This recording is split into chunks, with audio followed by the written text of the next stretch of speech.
Bom, então por onde começar a aprender fotografia? De início, é importante a gente mencionar que existem várias camadas quando se trata de fotografia. Existe a camada dos equipamentos, a camada cultural, a camada técnica e a camada artística. Vamos assim nomear cada uma delas. Assim, para começar nessa jornada de aprendizagem da fotografia, é importante que você escolha uma, mas nunca se apegue apenas a essa camada. É preciso também saber que você não vai ficar bom depois de 6 meses com a câmera na mão. É uma curva enorme de aprendizados. E não só pelos equipamentos que são lançados todos os anos, mas porque também fotografia está relacionado a vários outros aspectos das nossas vidas. Ou seja, você não vai aprender tudo sobre luz e como ela se comporta no ambiente com 6 meses de câmera na mão. Você não vai tirar as melhores fotos de paisagem tirando foto de uma ou outra praia por ali. Você irá agregar constantemente novas ideias e abordagens às técnicas que já conhece, sejam novas pessoas, novos objetos, novos contextos, técnicas de tratamento e muitas outras coisas vão surgindo ao longo da experiência. Dito isso, comece essa jornada sabendo que não existe última folha a ser lida nem final do filme a ser adiantado. É um processo interno e externo, pessoal e coletivo. A jornada para ser um artista visual é contínua. E eu arrisco a dizer que é para a vida toda. Dados os avisos iniciais, agora a gente pode começar pela nossa primeira camada, a camada técnica. Quando a gente pensa em aprender música, a gente pensa em quê? Encontrar as notas musicais no instrumento que a gente escolheu. Na fotografia é muito parecido. Cada função da câmera vai possibilitar você a criar uma melodia visual diferente, seja o fundo desfocado ou o foco na foto inteira, uma foto mais clara, uma foto mais escura, se deixa o movimento borrado, se deixa o movimento mais congelado. Tudo isso são escolhas. De fato, existem 3 configurações principais que vão ditar a maioria das coisas na sua imagem. São elas: abertura, ISO e velocidade. Agora, você precisa saber as 3 perfeitamente para fazer uma boa foto? Não. Mas pense comigo. Compare 2 pilotos. Um piloto sabe perfeitamente como cada parafuso no carro funciona. E o outro piloto tem uma ideia mais ou menos vaga. Imagine você. Qual dos dois vai poder reagir mais rápido às possibilidades, às eventualidades, ao que vai acontecendo ao longo da corrida? Pois é. Futuramente a gente vai falar de cada detalhe, como é que cada coisa funciona e o que cada técnica pode trazer para a sua imagem. Mas agora pense na sua câmera como um mundo a ser explorado e não um bicho de 7 cabeças. Assim chegamos à camada artística da fotografia.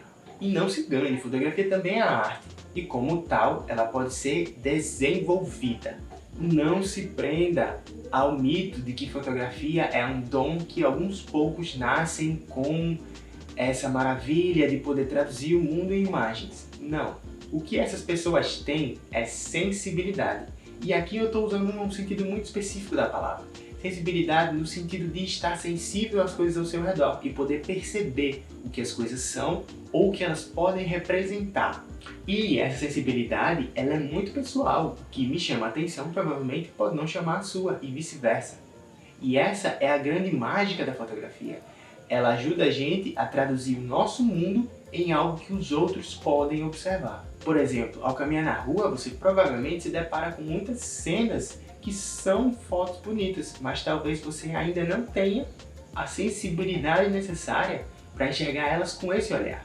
Uma criança no meio de vários adultos, uma flor no meio do asfalto, ou alguns objetos empilhados de uma forma diferente, ou até uma pessoa que em algum momento faz um movimento e fica fora de contexto em uma imagem. Tudo isso são fotografias, mas você precisa ter a sensibilidade para poder enxergá-las desse jeito. Então, a partir disso, a sua fotografia vai começar a se desenvolver, porque a câmera só registra aquilo que os olhos viram e a imaginação criou anteriormente. Não existe nenhuma regra na fotografia que não possa ser quebrada depois de um tempo de prática, mas existe uma lei que é universal, e é a de que não se pode fazer nada sem iluminação. Porque além de enxergar um mundo com uma nova camada de sensibilidade, você também precisa observar como é que a luz participa da sua cena. Porque de verdade, a única lei de verdade na fotografia é que ela só é feita na presença de luz, seja muito, pouco, forte ou fraca. Fotografia sempre será a escrita de luz e contraste. Sendo assim, para interagir com seu instrumento de arte, a câmera, é importante que você entenda como é que a luz interage com o ambiente, como é que ela cria sombras, como é que ela cria reflexos, como é que ela é refletida, como é que ela pode ser usada com várias cores diferentes, intensidades, como é que ela pode ser totalmente modificada no caso de uma luz artificial, ou como é que ela muda totalmente ao longo do dia, no caso da luz do sol. E tudo isso sem citar as cores, que podem ter efeitos ou criar contextos diferentes de acordo com a necessidade. E tenha em mente que esse processo de enxergar e analisar a luz é um dos mais demorados na jornada fotográfica.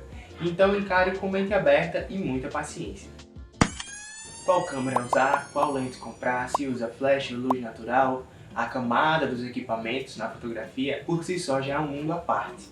Então, para não confundir mais do que esclarecer, vamos por partes. Um dos principais diferenciais entre os equipamentos de fotografia é a qualidade do sensor, seja no seu tamanho físico ou seja na sua tecnologia. Atualmente, a gente pode dizer que tem 4 tecnologias principais nesse mundo: os smartphones, as câmeras DSLR, as super zoom e as mirrorless. Então a gente pode falar de cada uma, levando em consideração seus prós e contras. É comum hoje em dia a gente dizer que carrega uma câmera profissional no bolso, né? Dado o estágio avançado das câmeras de smartphone. Mas essa ainda não é a principal função do smartphone. Existe um ditado que diz: a melhor câmera é aquela que você tem com você na hora certa. E essa é a sua principal função, uma câmera que está sempre disponível para fazer a foto na hora que ela acontece. O lado negativo é a falta de controles manuais que alguns aparelhos apresentam e o tamanho físico limitado do sensor, que, como a gente vai ver, influencia diretamente na qualidade das imagens. Em seguida, a gente tem os modelos de câmera do tipo Super Zoom, que é a câmera típica de quem comprou só para ter foto do cachorro ou que diz que fotografia é só um hobby. Os modelos Super Zoom, eles são muito conhecidos por serem versáteis, por ter um ângulo muito grande no menor zoom possível e uma distância muito grande no zoom máximo. Porém, é bom analisar cada caso porque muitos smartphones hoje em dia possuem uma qualidade de imagem superior a câmeras Super Zoom de entrada.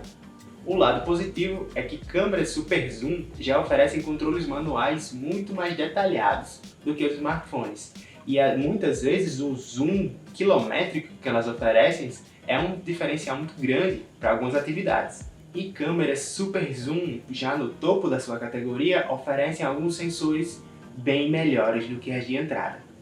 Assim, chegamos às câmeras DSLR, que é a sigla em inglês para Digital Single Lens Reflex, que traduzido ao pé da letra seria algo como câmera digital por reflexo de lente única. Esse modelo utiliza um conjunto de espelhos que leva a luz através das lentes até o visor óptico, que é aquela janelinha que fica em cima da tela da câmera.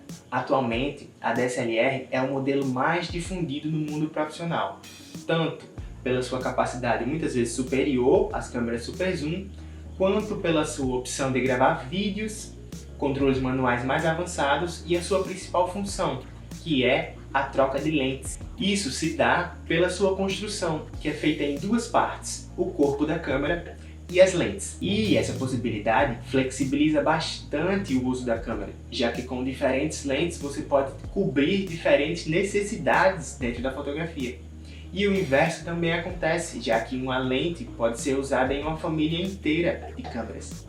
A vantagem do modelo DSLR, além da sua qualidade elevada e essa versatilidade, é a possibilidade de agregar outros acessórios, como baterias extras, flashes, disparadores remotos e entre outros, que podem cobrir necessidades muito específicas dependendo do seu ramo. A desvantagem é justamente o custo elevado de agregar esses acessórios e de algumas câmeras de entrada. Chegando então ao que hoje talvez seja o estado da arte das câmeras fotográficas, que são os modelos mirrorless, que em bom português significa sem espelho. Elas levam esse nome justamente por não utilizarem espelhos para apresentar a imagem ao visor, que deixa de ser óptico e passa a ser digital. Esses modelos trouxeram um nível de computação muito maior ao universo fotográfico. As câmeras mirrorless possuem um sistema de autofoco muito mais rápido e preciso, além de uma qualidade muito superior nos seus sensores. O lado negativo fica justamente pelo custo dessas câmeras, que em relação à câmera DSLR pode duplicar ou até triplicar de preço, além da duração da bateria, que é um pouco menor devido à necessidade de processamento dessas câmeras. E, em alguns casos, até a resistência física da câmera em si pode ser menor, se comparada com câmeras DSLR. Mas, eu preciso te dizer, a câmera está para fotografia assim como o instrumento está para a música. A câmera fotográfica nada mais é que uma máquina que lê a luz e transforma em dados, custe ela R$100 ou R$1 milhão. É isso que ela faz. O preço vai alterar a velocidade, a precisão, entre outros aspectos técnicos, mas jamais simbólicos. A função principal da fotografia não está na imagem em si, mas na emoção que ela pode proporcionar. Assim, a câmera pode até ter 997 pontos de foco, mas se você não escolhe o ponto certo na hora certa, ele vai ser inútil. Por fim, lembre sempre, a câmera é um instrumento da sua visão e você não pode ser apenas um dedo apertando um botão. Feito assim as devidas considerações sobre a maquinaria, a gente pode falar sobre a outra personagem principal nessa história, você. Chegamos à camada cultural da fotografia. O Brasil é berço de um dos maiores fotógrafos contemporâneos, chamado Sebastião Salgado, e a ele é atribuída a frase: você não fotografa com sua câmera, você fotografa com toda a sua cultura. E eu acho muito importante começar essa jornada com essa frase em mente, porque fotografar é se reconhecer em cada imagem que você produz. E saber que as suas preferências, escolhas, gostos e crenças, aquilo que você consome e aquilo que você não consome, vão influenciar em para onde você aponta sua câmera. E a soma total disso tudo gera um produto que vive para sempre e nunca perde a capacidade de comunicar e emocionar. Por hora, é isso. A partir de agora, eu convido você a pôr tudo isso em prática e tentar enxergar o mundo com um olhar diferente. Quando estiver andando na rua, procure novos significados sobre as coisas, sobre os momentos, a relação de cada personagem do cotidiano e os contextos que surgem ao longo do dia. Tente enxergar a luz e como ela se comporta em diferentes situações. Enxergue o mundo com diferentes lentes. E eu prometo que depois disso, ele nunca mais vai ser o mesmo.